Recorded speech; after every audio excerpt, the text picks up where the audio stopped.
বিশ্বকাপ খেলতে না যাওয়ার ইস্যুতে এবার সরাসরি সদ্য সাবেক ক্রীড়া উপদেষ্টার দিকে তোপ দাগলেন বাংলাদেশ দলের সিনিয়র সহকারী কোচ মোহাম্মদ সালাউদ্দিন। সাবেক উপদেষ্টাকে মিথ্যাবাদী বলেছেন তিনি।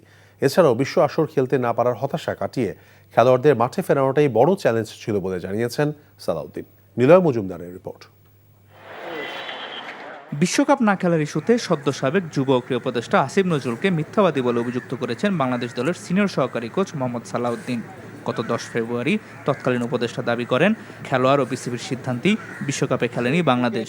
আমাদের কি সিদ্ধান্ত নিয়েছে বাংলাদেশের ক্রিকেট খেলোয়াড়রা, ক্রিকেট বোর্ড। পুরো ব্যাপারটিকে লজ্জাজনক আখ্যায়িত করে উপদেষ্টার বক্তব্যে এমন পরিবর্তন শিক্ষক হিসাবে মেনে নেওয়ার মতো নয় বলে জানিয়েছেন সালাউদ্দিন।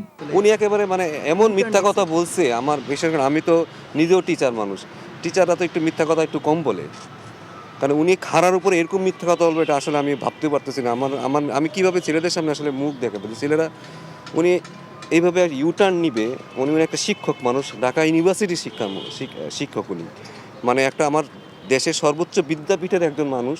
উনি এইভাবে মিথ্যা কথা বলবে এটা আসলে আমরা আসলে মানতে পারতেছি না। আমার মানাটা আসলে কিভাবে মানবে এটা আমার বলার মতো না, যে উনি কি বলে আসলো আর উনি এসে কিভাবে ইউটার্নটা নিল।